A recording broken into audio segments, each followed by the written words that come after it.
Ladies and gentlemen, welcome to the electrifying world of eFed Broadcast Channel. Before we dive into the heart-pounding action, let's set the stage with a brief disclaimer. The following content is an eFed Broadcast Channel event created within the WWE 2K universe.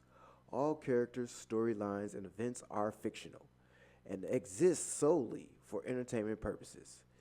Any resemblance to real-life individuals, living or deceased, is purely coincidental.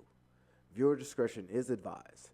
This show may contain intense simulated combat, dramatic rivalries, and over-the-top personas.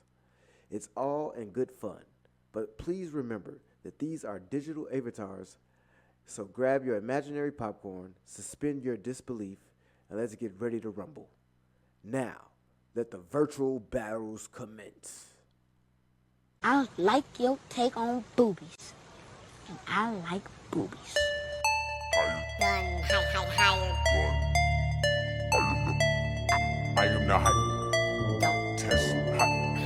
gun. I am the higher gun. Don't Test me. I am the I am the higher gun who bout to set it off. Watch me leap from the top with the coup de grace. It's scary hours for you and all of y'all. How you want a submission to pinfall? I am the higher gun who bout to set it off. Watch me leap from the top with the coup de grace. It's scary hours for you and all.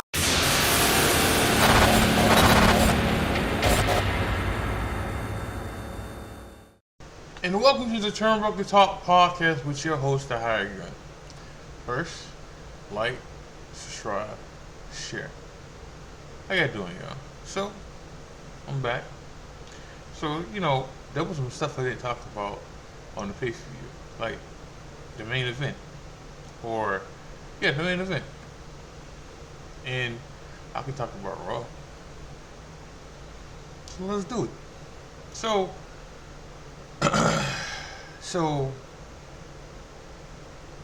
the main event for Money in the Bank. Let me say this. It happened how it was supposed to happen.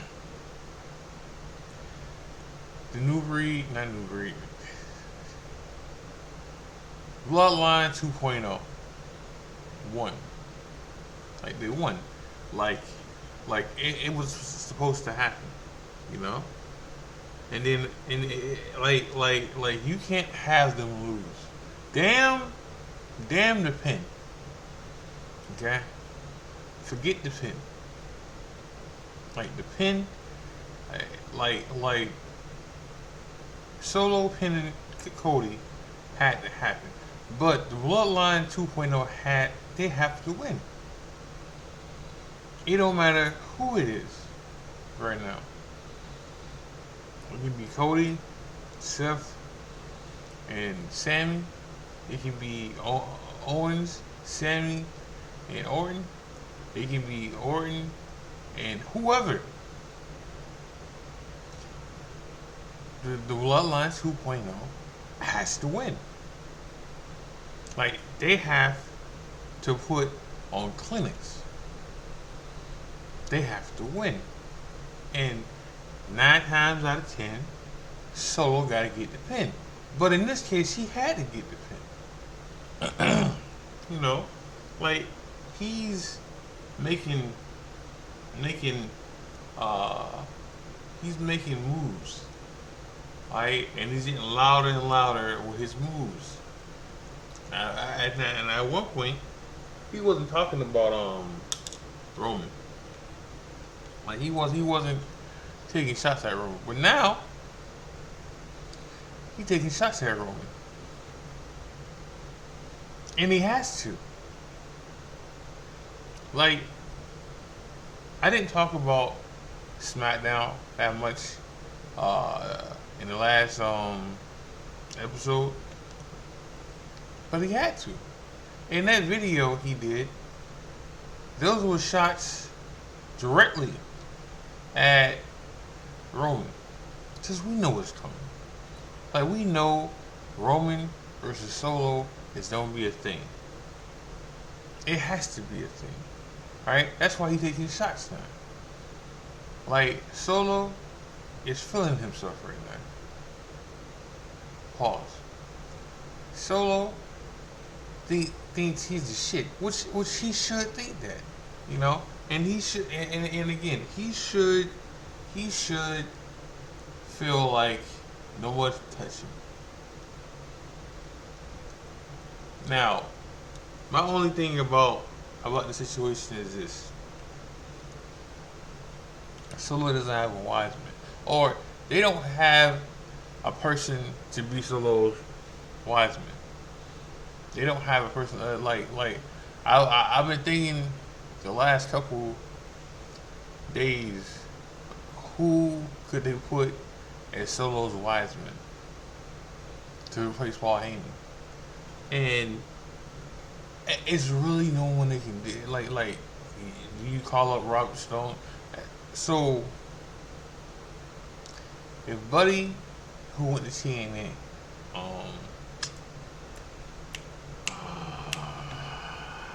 I forgot his name. It's a black guy. He's in AEW right now, and he was the mouthpiece for Jade when she was there at one point. Alright, now he the mouthpiece for somebody else. Alright, like, if he was still in WWE, he could be the mouthpiece. Because they don't really have, in the E, they really don't have managers like that. You know, but I can see that happening. Like, they call somebody up to be a mouthpiece for him. But the only person I can think about is Robert Stone in NXT. And I don't know about that. Because Robert Stone reminds me of a car salesman. So, I mean, at one point, so did Paul Heyman, but not anymore. And he just like Robert Stone reminds me of just a cheap car salesman sometimes. Now, it would work for him with Chelsea. It would work for him with Tiffany Stratton. Like, it'll work then. I don't know if Robert Stone going to the Bloodline 2.0 would work right. You know, I read somewhere that they asked Rikishi, would he be the new manager for the new Bloodline? And he said that his schedule would get in the way. I mean, his schedule and their schedule would get in the way of him doing that full time, because he said something about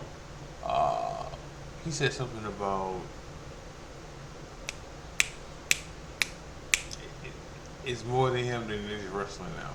Even like, he can say that, but he talks about wrestling a lot, and he's always on social media and stuff. So I really believe if the money was right, he'd do it. You know, if that money came, he'd do it. Because, like, in that interview, he also said that, you know, he enjoys seeing his kids and stuff. So, but you'll be around your kids more if you were the mouthpiece. At least for Solo, you would. So, I'm quite sure if that money was right, he would come back and be the wise man. I mean, that'd make sense. It'd keep it in the family. It'd keep it blood related. You know? So, like, I can see that happening. But, like I said, they don't really have managers. And, they really don't have managers in WWE. Now, one thing I can see happening, the guy from the Final Testament, the manager over there, he ain't doing anything. Alright, he's just there in the Final Testament. Like, move him over there. Now I understand he's the manager for that tag team, but just move him to SmackDown and let him be the wise man. You know, like there's other things. Like again, it's just the Edo. The Edo have a lot of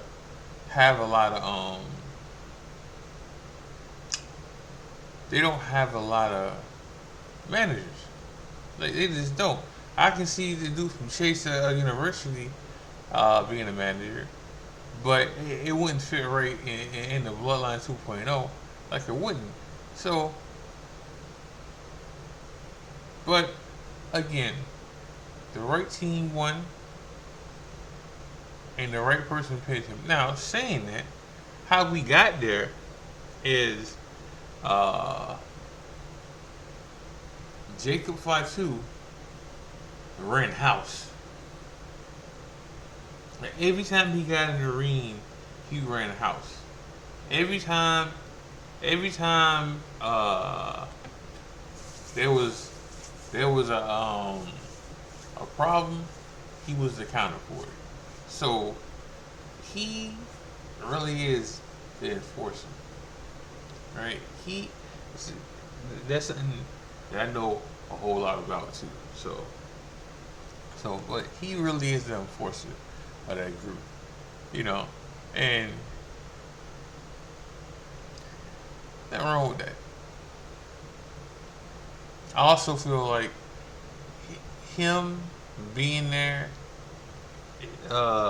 made Solo up his game a little bit more, cause you know you can see, I hear the rumors or people saying, oh, you know, Jacob Fatu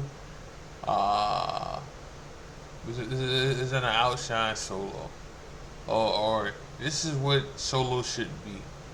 So when you hear stuff like that, then you either you finna ignore it and just doing what you're doing still, or you up your game. You know, you up your game. Plain and simple. You know. So let's talk about Raw. Raw was pretty good. I enjoyed Raw. I did. Like, listen. It's gonna be rough. I mean, it's gonna be real hard for me not to like a episode of Raw or WWE right now. You know, well, but if I do, I'll let you know. But Raw was pretty good tonight, last night. CM Punk was there because technically they were still in Toronto, I think, and not Toronto, in Canada. So it was an easy move along for CM Punk to be there. Drew wasn't there because he got suspended.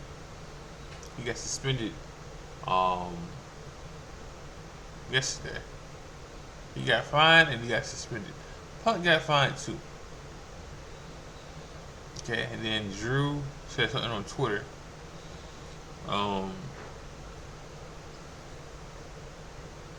He said something on Twitter. So that happened. He called Adam Pearce a bitch on Twitter. So that happened. Punk came out, and like I said on the last episode, we're gonna get a fatal three-way with Punk, Drew, and Seth. That is definitely gonna happen. That is definitely what we going for. Because again, the Punk and Seth match was supposed to happen at Mania for the world title. That was supposed to happen, and Punk got hurt, so they had to abandon that ship. Now, did it work out for Seth? Yeah, it did because the same thing was regardless if CM Punk, regardless of CM Punk getting hurt, Seth was losing that world title regardless. Regardless. He wasn't gonna win. Alright, on night 2. Either and then let me further this here. Whoever beat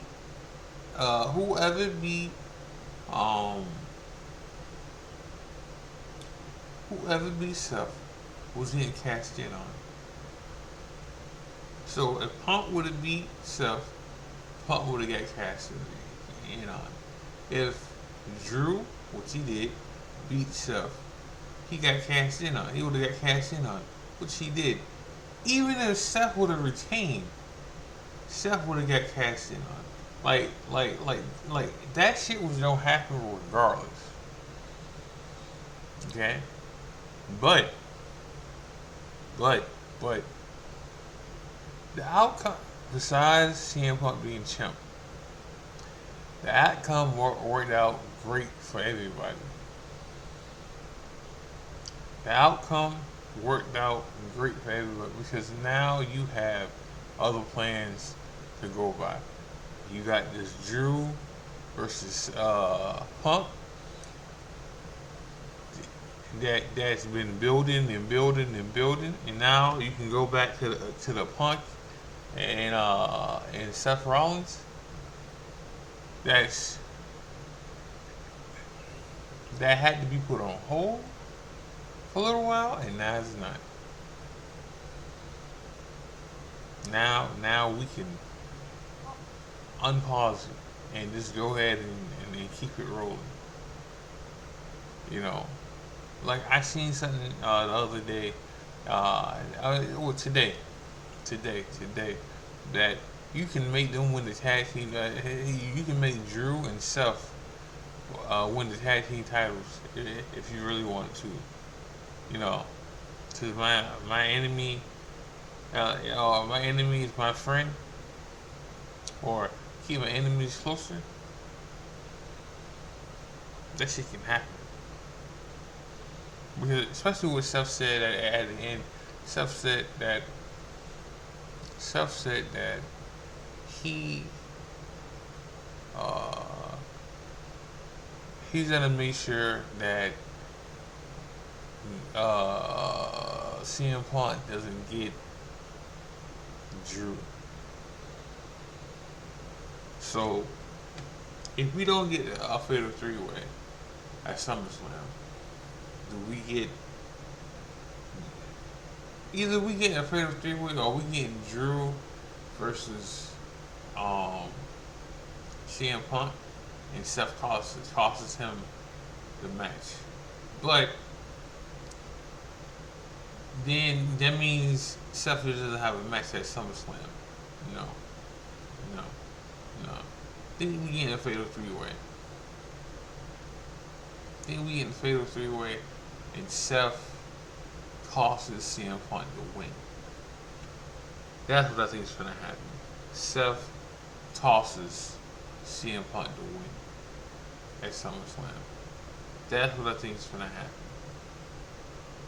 So then we can keep on moving with Seth and Seth and CM Punk. You know, and that promo was good. And you know, I got people who say that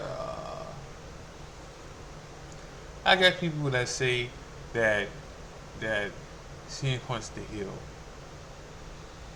in this, and some of that's stupid to say that. Like people just want to dislike Punk because he's Punk, you know, right?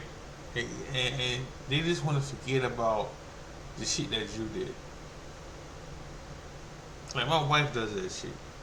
Like she feels so bad for Drew, but we just forget about what Drew did to CM Punk. Like Drew deserves everything he's getting. Okay? Drew deserves everything he's getting. Like you can't provoke somebody and provoke, and then when you see yourself winning the day of, you see yourself winning the world title, you say, oh, you know, I'm gonna leave CM Punk alone. Oh, you know, I'm gonna stop provoking him. Oh, you know, I got myself something. You can't do shit like that. Like, Drew fucked Drew. He's been doing that. Like, Drew's been fucking himself over for months now. Damn near a year now. I can't feel bad for that nigga. I can't. I can't feel bad for Drew McIntyre for anything. Like, anything. Like, the fans who just want to look past what Drew doing, fuck it. Like, for the fans who feel like this is all CM Punk, no. I just want Drew McIntyre champion. That's what that shit is. But Drew did this to him to his fucking, like, Drew did this. Okay? Drew did, like Drew would probably be champion still, world champion still, if he would have celebrated with his wife and then just went in the fucking back. But no, he didn't do that. Like he didn't do any of that. Like, Drew McIntyre literally did something completely different. Alright? He went and he got on the announce table and he's hunted Punk. He waved the belt and right in front of him and everything. Alright? And CM Punk got him then. Like, I don't hate Drew. I think he's a hypocrite, yes. But I don't dislike Drew. Alright? Like, I don't. Alright? But all this is his fault. Like, all of it is his fault. Now, if we wanna look at Seth Rollins version of it, you Punk's wrong. Now, Saturday,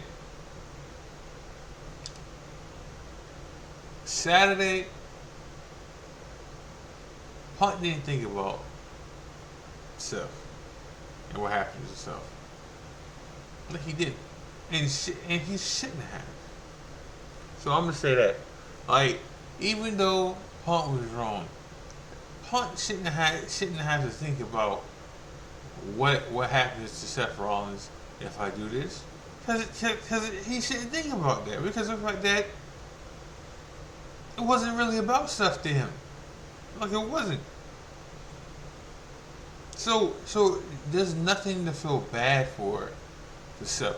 Like, is Seth right? Yes, Seth's right. Yeah. Should Seth be mad? Yes, he should be mad. Should CM Punk apologize? Maybe.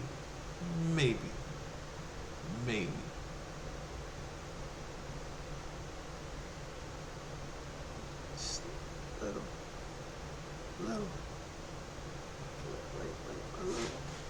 Not a lot. Like, but still, I see both sides. I see CM Punk's side, and I see Seth Rollins' side. I don't see a Drew side here. I don't. Drew fucked Drew. Drew costed Drew. Okay? And again, I got no problems with Drew McIntyre. I actually like Drew McIntyre as a wrestler, but he's a fucking hypocrite. Okay. I mean, borderline fucking delusional. Now, I will say this. I will say this. When he went to Adam Pearce 2 weeks ago, and he said he shouldn't have to go be in the Money in the Bank. He should just get a title shot. He should. He should get a title shot. Right? Because Seth got a title shot. And he lost. Like, Seth got a title shot and he lost. I'm not talking about the loss he just had Saturday. Nah. Mania, Seth got a title shot. I mean,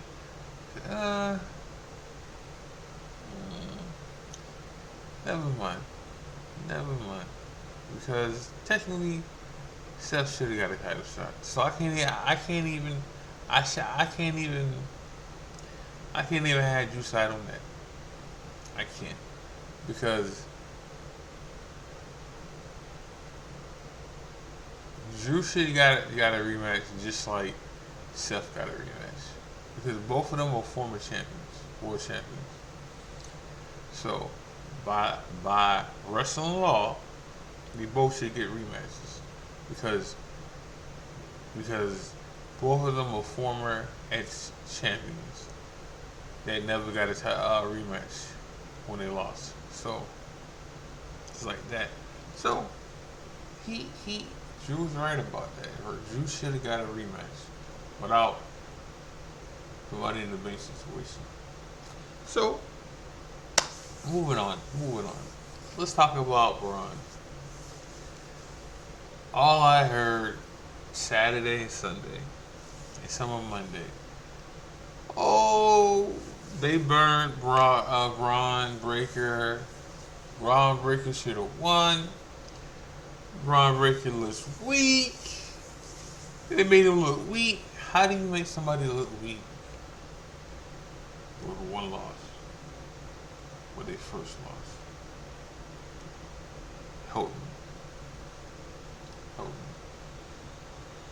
Help me understand that. So, what happens? Monday, Bron dominates. Okay? Bron fucking dominated Monday. He took out Sammy and he took out Dragunov. Now, what I'm happy about is Dragunov didn't lose. I don't care how you win. A win's a win in my book. Okay? Dragunov didn't lose. Alright? I don't care how Dragunov won, just like I don't care how Ron got DQ'd. I don't give a flying fuck.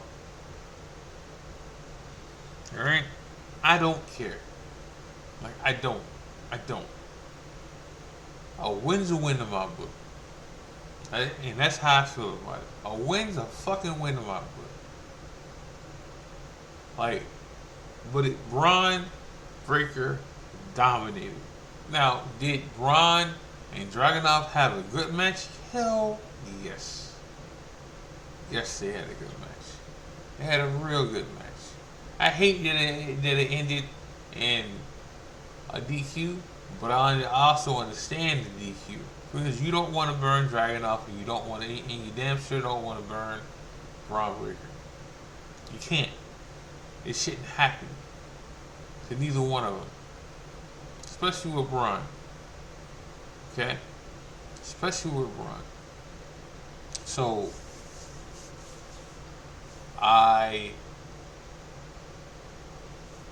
it's just not over. It's just not over.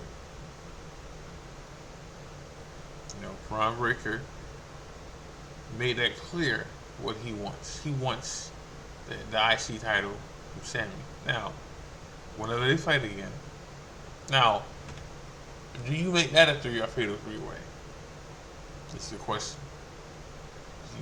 Do you make it Bron versus Dragunov versus Sammy? Because you got time to build to this.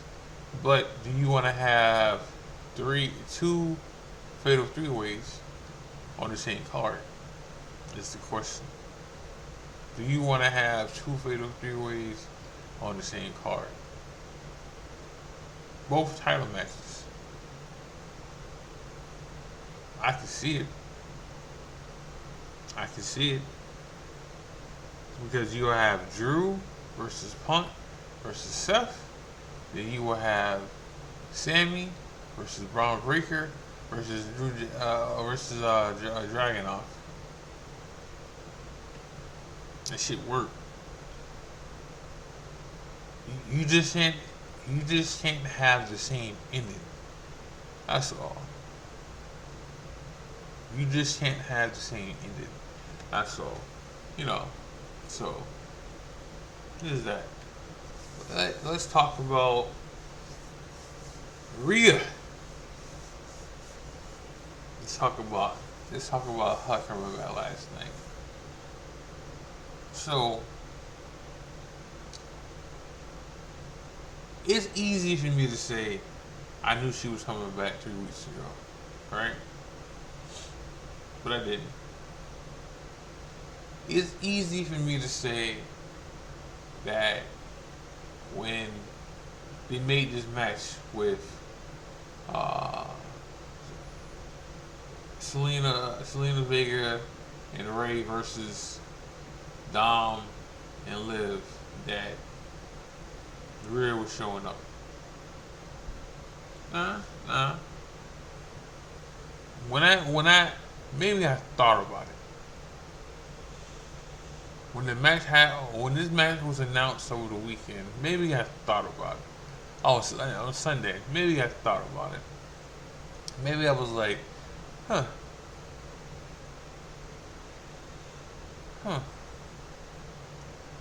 is this gonna happen? Is she coming back?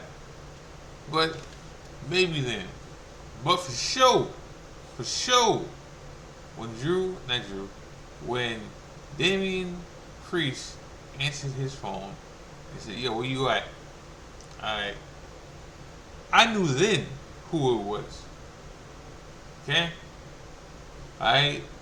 And then there was this Vuces all through Raw that Rhea was showing up. Okay? And she showed up. Now, should Rhea be mad at Dom?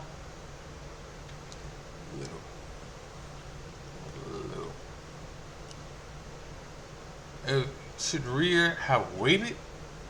Should Rhea have waited maybe 5 seconds later to see what Dom was going to do?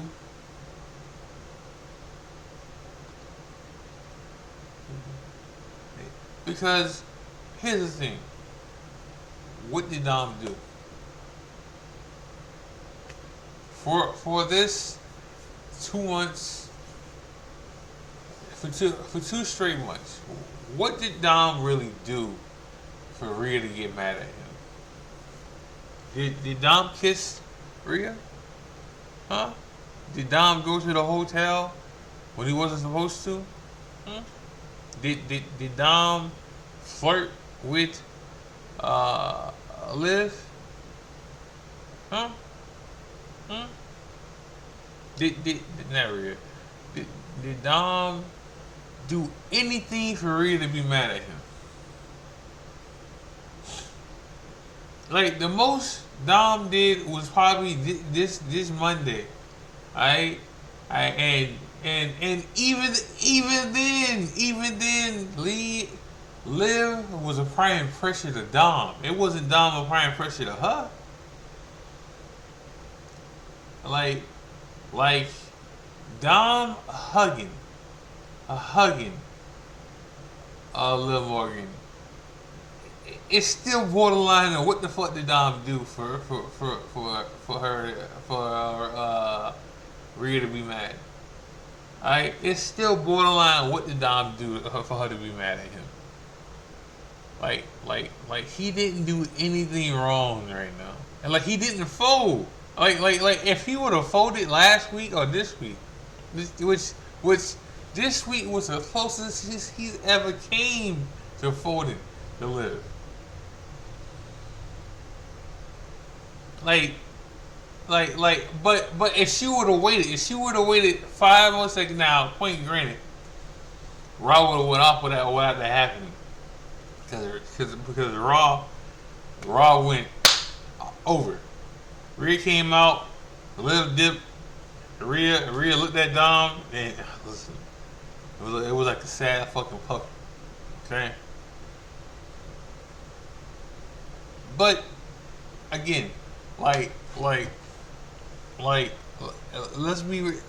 take the jealous shit out. What has Dom did? Like, what has he done for her to be mad? Like, that nigga's been faithful. Like, completely faithful. Alright? Like he can't help that bitch is applying pressure like that. I would have folded weeks ago. I would have gave Rhea a reason to be mad at me.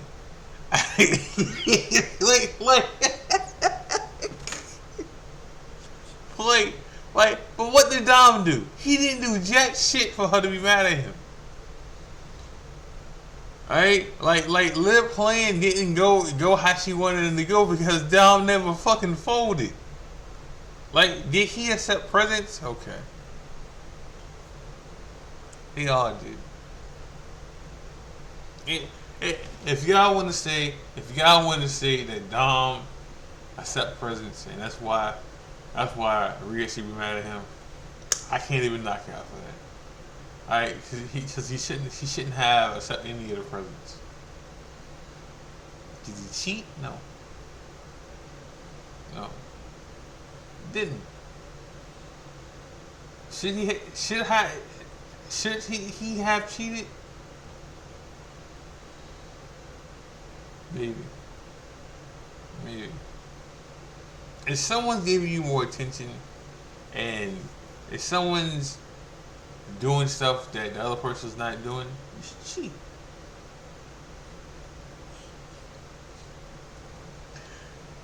Anywho,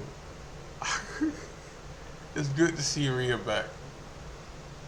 So, I don't think she's gonna have any matches to SummerSlam, but her having her own on the road, her just being back is a good thing. She's probably not going to get physical to an extent. She's probably not. Like, what's probably going to happen is Liv is going to just keep avoiding Rhea. That's probably what's going to happen. Like, until SummerSlam or week of SummerSlam. Because I'm not even sure if she's cleared yet. You know, speaking of somebody being cleared, or somebody, Jordan Grace contract expires in January. It was supposed to expire.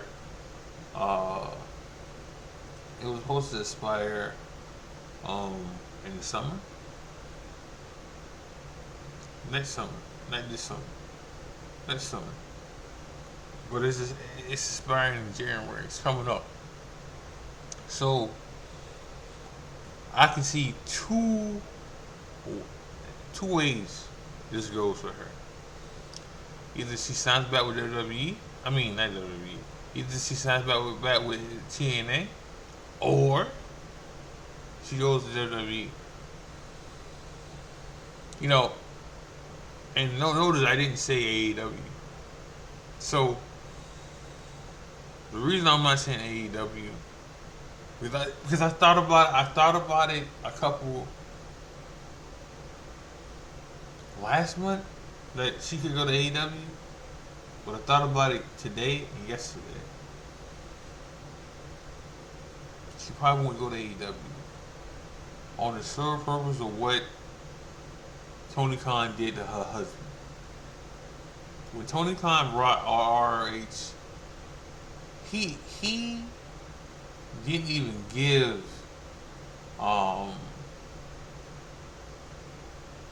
the octopus.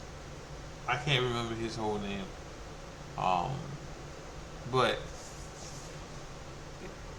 he didn't even give him one single title defense. Like, as soon as he had a match, he made him lose the belt. And he was pissed off about that. And he left. He had like he got in Tony Khan face and everything. I can't see her going to AEW. And then, even though Tony Khan has done good with certain people that he signed recently, there's some stuff he did that didn't pan out as well. Like, he got a wrestler that he signed and he hasn't even used yet. Like, that shows you he was just trying to sign her to sign her to keep her away from WWE. You know, and then look how he's using Jay White. Look how he's using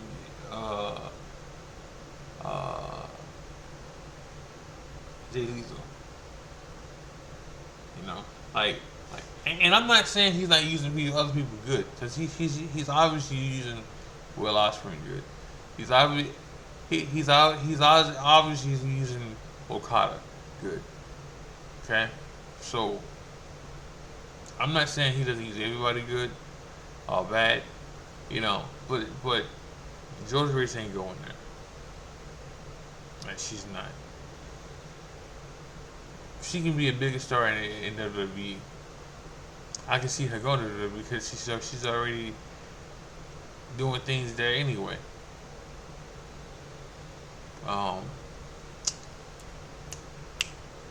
Brad Stevens' brother got released yesterday. He got released. I'm surprised he lasted this long. Like, I'm surprised he didn't get released when his brother got released. But how they doing things now is way different now. You know, I'm not saying they're not going to go back to just cut people or have cuts, because that's the thing still. But what they been doing lately is they just letting contests run out and telling them that they're not going to resign them.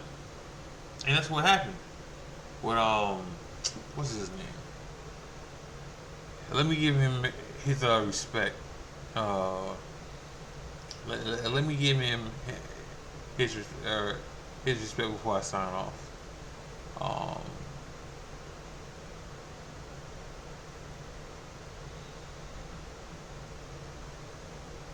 Hold on, y'all. Hold on. Damian Kemp. I don't know if Bobby Stevens is his real name, but hold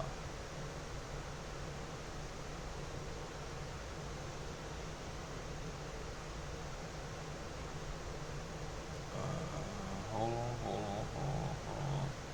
Oh yeah, I forgot. Tyler Bates got hurt last night. I mean, not last night, but he got hurt. And he's... Hold on.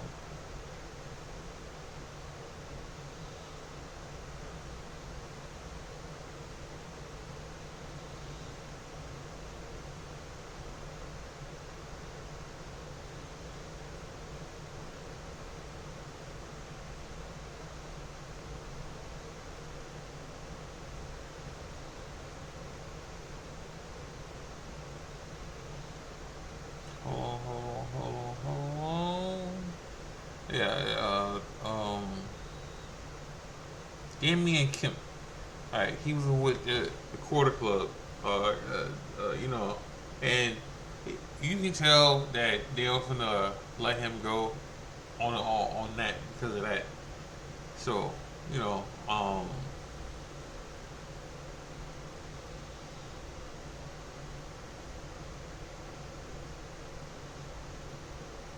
you know, he, you can tell that they won't let him go or break him apart for that group because how the storyline was going. Sorry, y'all.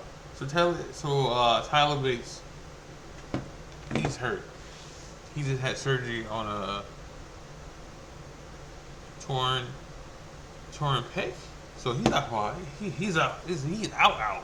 That's the same shit the CM Punk just had, or something like that. So this helps Pete Dunne in a way. Even though he lost last night to Bronson Reed, gives him a story. Gives him a story with Sheamus, which he's gonna go that route. Now, the storyline for that, Michael Cole said that Sheamus left. Sheamus left the group with Pete Dunne and Holland, that's his name. Rich Holland, right? But that's not true. That's not the real story. The real story that Rich Holland left Pete Dunne, and then they just didn't talk about what happened to Sheamus. And then Pete Dunne said that all that shit was done when he got his name back. You know, that and then he started tagging with Tyler Bates. That's what happened. Alright, but they using Rich Holland's they just switching that shit around. Like they're literally using Sheamus as the story of Rich Holland and going that route with it. Which win-win for Sheamus and win-win for Pete Dunne. Alright, this gives Pete Dunne something to do. Now, you know, Pete Dunne is not going to win some matches because he, like I said, he just lost to Bronson Reed, and Sheamus is probably going to lose to Bronson Reed too. But we'll see.